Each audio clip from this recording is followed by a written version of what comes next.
پھر سیاہ جھنڈے والے آرمینیا پر آندھی طوفان اور بلا بن کر نازل ہوں گے، اور آرمینیا کو وہ تباہی و بربادی دیکھنی پڑے گی جس کے سامنے بابل و نینوا اور بغداد کی تباہی کے قصے بھی ہیج ہیں۔ اس کا ذکر بھی حدیث مبارکہ میں ملتا ہے۔ لشکر وہاں سے ہوتا ہوا امام مہدی سے مل کر قسطنطنیہ کا محاصرہ کر لے گا، اور اللہ سیاہ جھنڈے والوں کے جہاد کا صلہ یہ دے گا کہ ان کے نعروں سے ہی قسطنطنیہ فتح ہو جائے گا۔ پھر سیاہ جھنڈے والوں کا کچھ لشکر یورپ کی طرف نکلے گا۔ جب یہ لشکر یورپ کی دہلیز پر پہنچے گا تو پورے یورپ میں کوہرام مچ جائے گا، لیکن یہیں پر یہ خبر بھی پہنچ جائے گی کہ دجال نکل آیا ہے۔ پھر یہ لشکر وہاں سے انتہائی تیز رفتاری سے واپس آئے گا، اور ان کی رفتار اتنی تیز ہوگی، احادیث مبارکہ کے مطابق یہ بڑا ہی سخت امتحان ہوگا، انتہائی سخت وقت ہوگا۔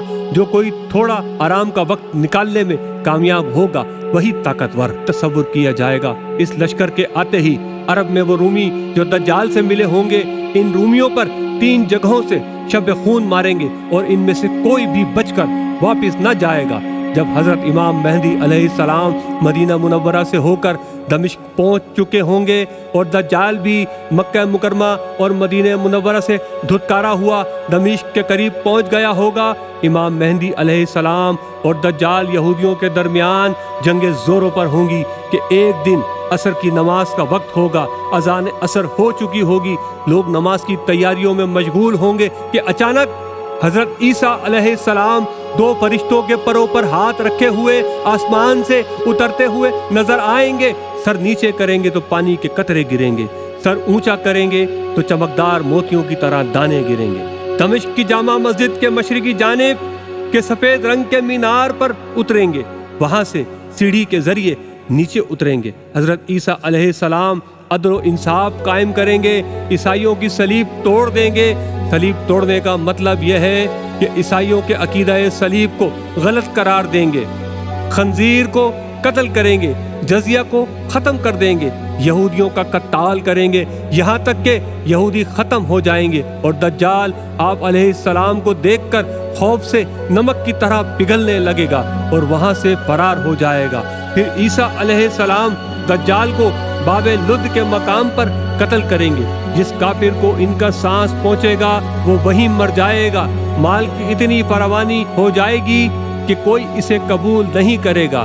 حضرت امام مہدی علیہ السلام کی وفات کے بعد تمام انتظام حضرت عیسیٰ علیہ السلام سنبھالیں گے۔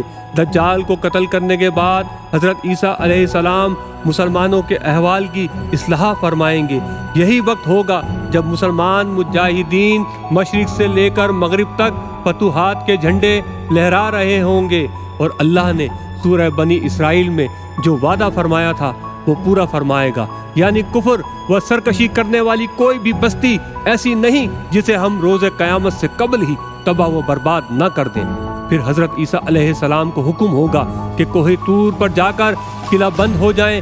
آپ اللہ تعالیٰ کے حکم سے انہیں کوہ طور پر لے جائیں گے۔ اس کے بعد ایک اور عظیم فتنہ برپا ہوگا، یاجوج ماجوج نکل کر خوفناک تباہی مچائیں گے، ایک فتنہ عظیم پھیلائیں گے۔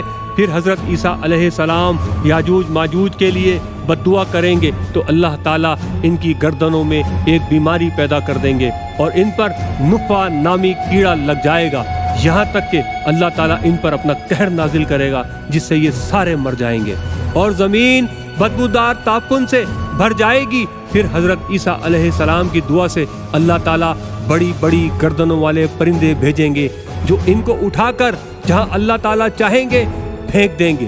پھر موسلا دھار بارش ہوگی جو ہر جگہ ہوگی، کوئی مکان یا کوئی علاقہ ایسا نہ ہوگا جہاں پر یہ بارش نہیں پہنچے۔ وہ بارش پوری زمین دھو کر صاف و شفاف کر دے گی اور بدبو ختم ہو جائے گی۔ 40 یا 45 برس کے بعد حضرت عیسیٰ علیہ السلام کی وفات ہوگی۔ اس دوران نکاح بھی کریں گے اور ان کی اولاد بھی ہوگی۔ مدینہ منورہ میں انتقال ہوگا اور حضور کریم علیہ السلام کے روضہ مبارک میں دفن ہوں گے۔ آپ کے بعد قحطان قبیلے کے ایک شخص جاجا حاکم بنیں گے۔ ان کے بعد کئی نیک و عادل حکمران آئیں گے۔ بہرحال لوگ اس طرح کی خوشحال اور امن و چین کی زندگی گزار رہے ہوں گے کہ اللہ تعالیٰ ایک خوشبودار ہوا بھیجے گا جو ان کی بغل کے نیچے کے حصے کو پکڑے گی، یعنی اس ہوا کی وجہ سے ان کی بغلوں میں درد پیدا ہوگا، اور پھر وہ ہوا ہر مومن اور ہر مسلمان کی روح قبض کر لے گی، اور صرف بدکار اور شریر لوگ دنیا میں باقی رہ جائیں گے۔ پھر آہستہ آہستہ نیکی کم ہونا شروع ہو جائے گی اور برائی بڑھنے لگے گی، جہاد ختم ہو جائے گا، تلواریں دراتیاں بن جائیں گی، شیطان اور شیطانیت تباہ ہو چکی ہوگی، اور شیطان کو جو قیامت تک کی مہلت دی گئی تھی ختم ہو جائے گی۔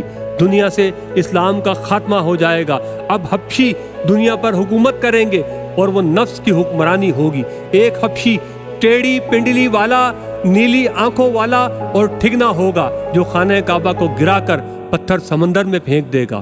پھر قیامت مرحلے وار شروع ہوگی اور انہی لوگوں پر قیامت قائم ہوگی، اور تمہارے رب کے وعدے کا وقت آ جائے گا۔